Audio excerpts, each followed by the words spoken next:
Câmara de Vereadores de Balneário Camboriú. TV e Rádio Câmara. Câmara Cidadã.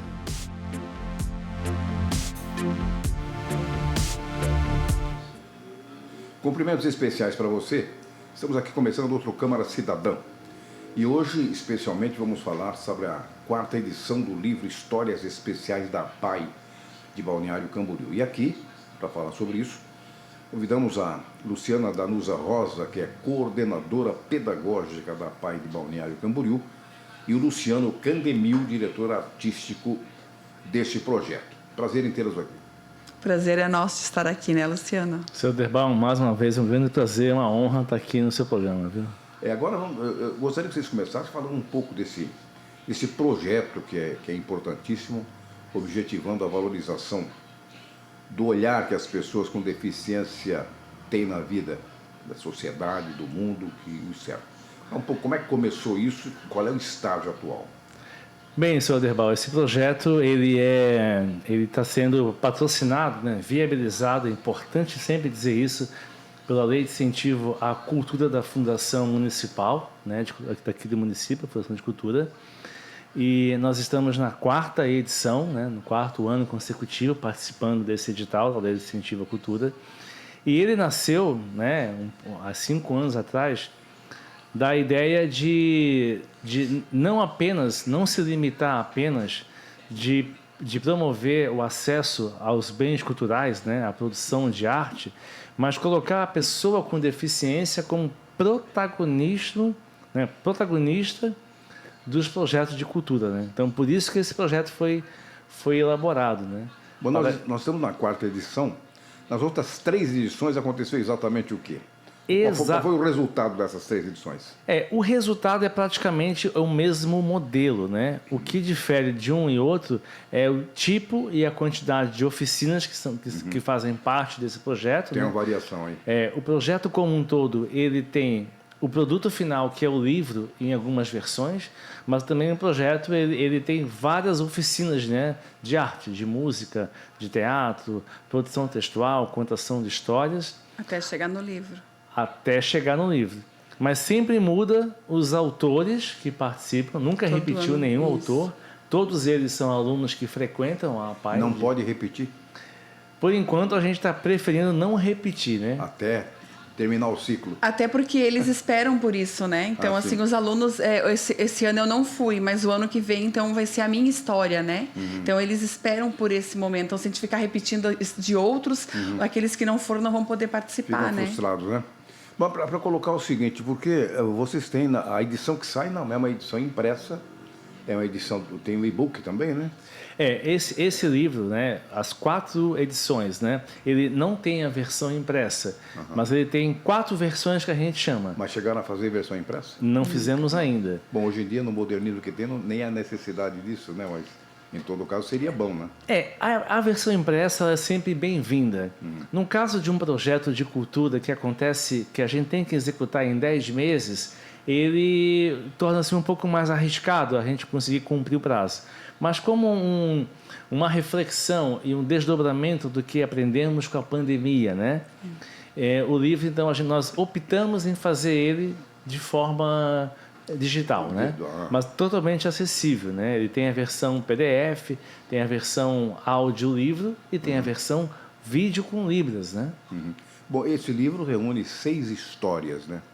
E claro, as respectivas ilustrações que são produzidas por esses alunos artistas que participaram de oficinas de produção literária. A temática que é escolhida, qual é? Eles é que escolhem? Isso é uma excelente pergunta. Durante a mediação, né, a gente faz uma mediação para coletar as histórias, são os próprios alunos que escolhem o que eles vão contar. Se vai ser narrado em primeira pessoa ou terceira pessoa, o nome da história, né?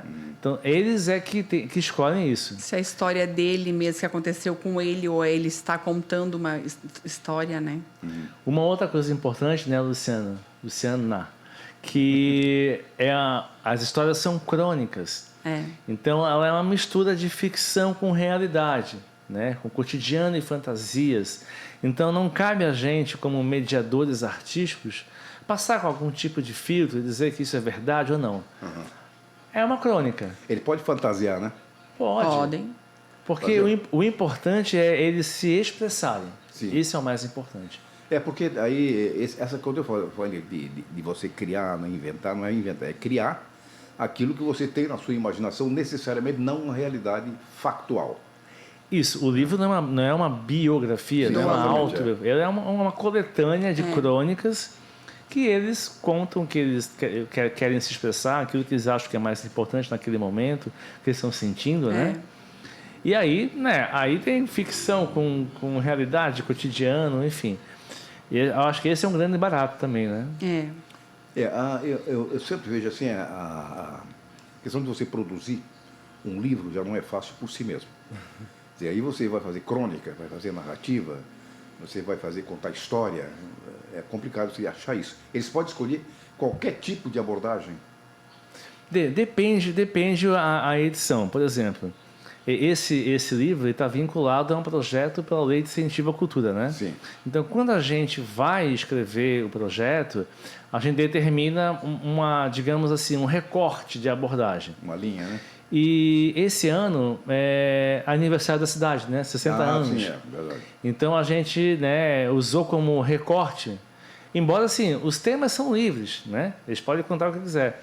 Mas a gente preferiu que fosse alguma coisa, alguma história, alguma relação com a cidade de Balneário Camboriú. Independente de ter acontecido com ele ou não, dele ter visto ou não, ele pode até pesquisar historicamente, se ele quiser, também pode. Isso, pode. Então, assim, mas desde que tivesse uma relação com a cidade que a gente mora, né? Entendeu? Isso é bom. Bom, pelo menos ali eu acho que a cidade sempre precisa de história. A história não é para ficar escondida em museu, né?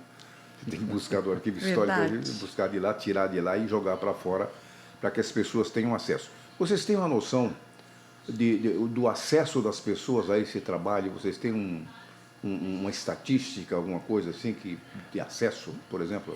Não, essa estatística a gente acabou não fazendo ainda. A gente está sempre divulgando o trabalho, inclusive a gente tem participado até de palestras, dando palestras em congressos, tudo, né? Mas não chegamos a medir essas estatísticas, né? Na PAI é trabalhado, os alunos ali, a gente faz a gente chegou a fazer aquele dia da inauguração deles ali, da abertura do livro, né? E os professores trabalham com eles depois durante o período que eles estão na PAI, eles também vê as histórias, né? Leem a história, fazem com os alunos também ali, né? Eles circulando entre eles é o suficiente, né? Para que cada um fique conhecendo. Eles gostam, eles pedem. Eles gostam bastante. Estimular a veia literária. Até quem participou do ano passado, aí pede para colocar para a turma nova, para os amigos também ver essa história. Então fica uma coisa assim, sabe? Todos querem que a turma veja mesmo, seja dos outros anos. Às vezes tem aluno novo naquela turma que chegou, então eles também querem que mostre a história deles de outros anos que eles participaram. Isso é uma criatividade interessante, né? Você estimular a criatividade das pessoas, aí, principalmente na área cultural, na área literária, cultural é mais importante ainda, porque isso estimula o cérebro a fazer criação, por exemplo, né? Uma coisa interessante, a pesquisar, por exemplo, a estimular a lembrança, por exemplo, né? É interessante. Mas é só a PAI de Balneário Camboriú que tem esse tipo de trabalho? Ou vocês têm algum outro? Olha, eu não conheço outro trabalho dessa natureza, com esse caráter e com essa preocupação, né? Eu acho que a preocupação do aluno ou educando ser o protagonista, isso a gente vê em várias APAES aqui do estado, né? Em espetáculos de dança, teatro, música, em fanfarras, enfim. Mas com o livro, eu não recordo, assim, não me vem à minha memória algum exemplar assim, né? Algum caso desse, não me vem ao caso. Esse é o 4º ano consecutivo que a PAI realiza o projeto e aí, como a gente já disse, contribui para esse desenvolvimento emocional e cognitivo dos alunos. São os termos corretos que se pode revelar aqui. Afirma você, o Candemil, que é sulista da GEMA, né? Para colocar o seguinte: a cada edição há uma informação de que se percebe o envolvimento maior dos alunos com a proposta. Nesse jeito que vocês disseram, não se repete, por enquanto não se repete o mesmo autor de um processo anterior, né? Ele está sempre buscando uma nova experiência lá na frente. Mas claro que aqueles que já, como você acabou de dizer aqui, né? Aqueles que já fizeram, eles se relacionam com agora e passam experiências também para eles, evidente. Justamente, porque assim, o projeto como um todo, ele abarca toda a comunidade escolar, né? Isso, Então, há 4 anos que os alunos, todos os alunos da PAI, eles participam do projeto. É que lá no final, apenas 6 vão contar histórias. Então, todos ficam sabendo, todos são envolvidos, né? E o que a gente percebe, Sr. Aderbal, assim, já na 4ª edição, isso foi mais perceptível na 3ª em diante, a Luciana pode falar alguma coisa. É que, como a maturidade, a gente percebe que na produção textual, como a gente chama, né, uma evolução em termos de maturidade, inclusive um posicionamento crítico, né, de dizer, olha, eu estou aqui, eu também existo na sociedade, eu também posso contar a minha história, olhem para mim, né? Até é legal a Luciana falar um pouco como é que ela percebe isso nos alunos no dia a dia da escola, de repente, né, Luciana? Eu queria até, para acrescentar um pouco, Luciana, você que é coordenadora pedagógica, você sente o reflexo no aluno desse processo, daqueles que já participaram? Sim, sim. Que tipo de desenvolvimento eles já tiveram? Dá para perceber? Você sim, dá. Tanto que agora a gente está com essa 4ª edição, teve alunos que participaram da 3ª que vêm para a gente. Professora, você viu a minha história? Você se emocionou com a minha história? Né? Eles falaram, a gente se emocionou, meu Deus, como é legal. Então, assim, eles vêm também cobrando da gente para a gente ver se a gente está participando também, vendo as histórias deles. São 6 os escolhidos. Muitos são os escolhidos e poucos, como é que é? Mas assim, sabe que é bom lembrar? É que os outros também tem alunos que participam na forma de desenhos, que eles fazem uma oficina de desenhos que vai para a capa do livro. Então, se eu não participei, a minha história não foi contada, às vezes eu estou no desenho do livro, ali na ilustração que fala, né? Não precisa ser o mesmo autor. Não, é o mesmo ator que faz o desenho. Justamente. Exatamente, a pergunta que eu ia fazer era essa.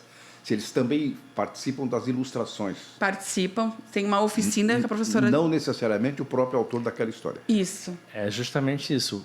Quem é nesse ano, né? Quem é autor nesse ano não é ilustrador naquele ano. Então participam do livro em si, participam 6 autores e mais 12 ilustradores. Então são 18 alunos que participam a cada edição. Vocês falaram aí que são 6 os selecionados finais? 6. Mas quantos se inscrevem ou se habilitam para chegar lá? Essa pergunta é de ouro, viu, Sr. Aderbal? Porque, assim, quando começa o projeto, a gente fica assim, será que vai ter alunos para contar histórias, né? Porque a gente está num contexto muito específico. E todo ano é uma felicidade, porque esse ano tinham 20 candidatos. Porque, assim, a gente também tem que lembrar que, tecnicamente, tem que funcionar um projeto e tem que fazer isso em 10 meses, né? Alguns alunos iam precisar de um tempo maior, nós não temos esse tempo. Tecnicamente falando, temos que executar o projeto em 10 meses. Então não tem um prazo, né? O prazo são 10 meses corridos. Porque a gente assina um contrato com a Fundação em maio e tem que fazer o lançamento agora em novembro, dezembro, para poder prestar conta. Né? Vocês têm a questão da prestação de conta. Nós temos que fechar, nada pode acontecer ano que vem, né? Tudo tem que acontecer até dezembro. Esse ano. Então a gente tem um tempo limite, né? Então a gente trabalha com uma questão técnica de um limite de tempo, né? Claro, né? Então, assim, esse ano tinham 20 candidatos. E aí, daí a gente tem que escolher 6, né? E como é que vocês lidam com os 14 que ficaram? Então, tudo é muito conversado, né? Então, a gente procura, assim, dar um equilíbrio, né? Então, o importante é ter critérios e deixar esses critérios muito claros. Então, por exemplo, mais ou menos assim, são 6. 3 da manhã, 3 da tarde, nunca 3 da mesma turma, um de 18, 20 anos, um de 60 anos. É isso que eu ia perguntar quanto à faixa etária, assim. Pode ser qualquer faixa etária. Não, na PAI que a gente trabalha, que a gente atende, né? É de 18 a 18, hoje é 18 a 80 anos, né? 18 a 80 anos, 18 que é dos adultos, né? Então, porque a gente tem as crianças também, mas daí não é o programa que o livro participa. O livro está só no mesmo com os adultos. Esse pessoal de 18 anos para frente.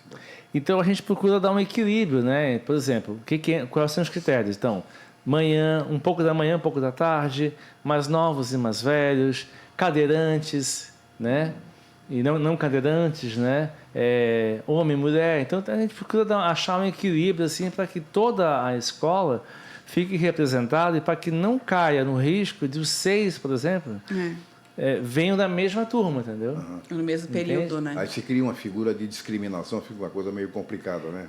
A gente a gente é inclusivo dentro de um ambiente de inclusão, né? Exatamente. Essa que é a gente procura refletir isso, né, Luciano? Agora me digam, com você que é coordenadora pedagógica, Luciana, e você, Luciano, o pessoal botou o A bem alto e o O bem alto aqui, né? Diretor da Sigos Projeto.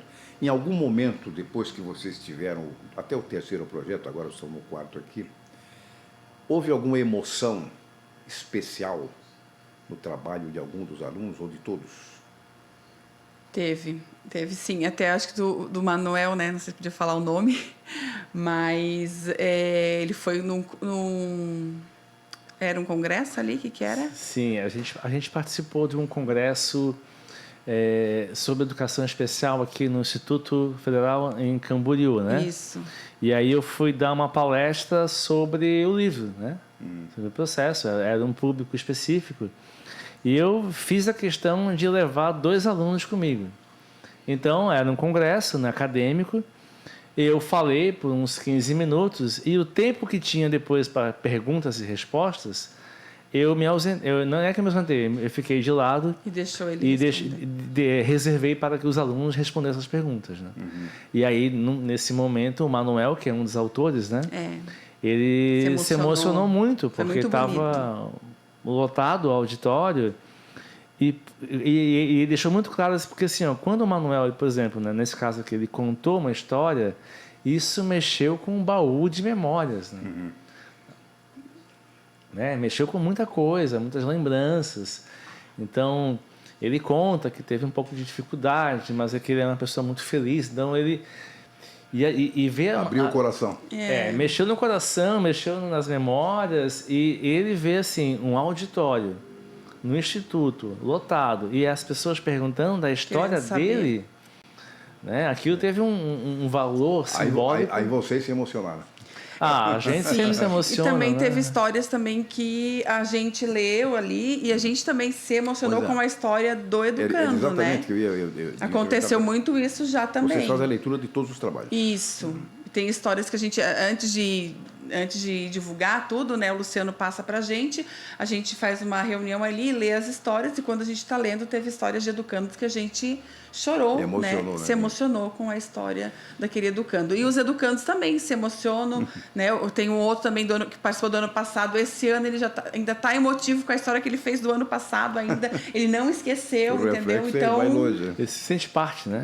Então ele se sente parte, mesmo não estando agora nesse momento, ele se sente parte ainda do livro. Luciana Danusa Rosa, coordenadora pedagógica da PAI de IBC, Luciano Candemil, diretor artístico do projeto da 4ª edição do livro Histórias Especiais. Obrigado para vocês. Eu queria deixar o último espaço para você, Luciana, para você se despedir. Eu quero agradecer, né, pela oportunidade de estar aqui. A PAI está aberta para todo mundo que quiser ir lá visitar, conhecer o nosso trabalho. Dia 13 de novembro. 12, né? Dia 12 de novembro nós vamos ter a semana dos 40 anos da PAI, que começa do dia 11 ao dia 14. E no dia 12, os livros das histórias especiais vão estar lá para ser contados. Então, está aberto a comunidade para ir lá conhecer também esse trabalho dos alunos. Candemil. Olha, eu queria mais uma vez agradecer, né, por essa oportunidade, esse privilégio de poder divulgar um pouco de um trabalho tão importante. Eu acho que é um trabalho divisor de águas aqui na cidade, que coloca a pessoa com deficiência, nesse caso aqui mais específico, a pessoa com deficiência intelectual, como protagonista de uma produção de arte. E se o senhor me permite, eu queria dizer aqui o nome dos 6 autores desse ano, né? Que é o Evandro dos Santos Brizola, o Manuel Bonzon dos Santos, a Priscila Telke, a Carolina Bertolini, o Matheus Muniz de Oliveira e a Ana Carla Demétrio dos Santos. Sucesso para vocês. Seu Derbal, muito obrigado mais uma vez. Ok. Obrigado para vocês. Eu conversei com Luciana Danusa Rosa, coordenadora pedagógica da PAI de IBC, o Luciano Candemil, diretor artístico do projeto, 4ª edição do livro Histórias Especiais da PAI. Obrigado. Vamos até a próxima edição. Até lá. Câmara Cidadã.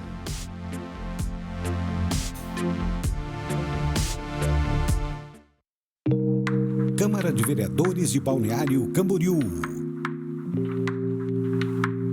TV e Rádio Câmara.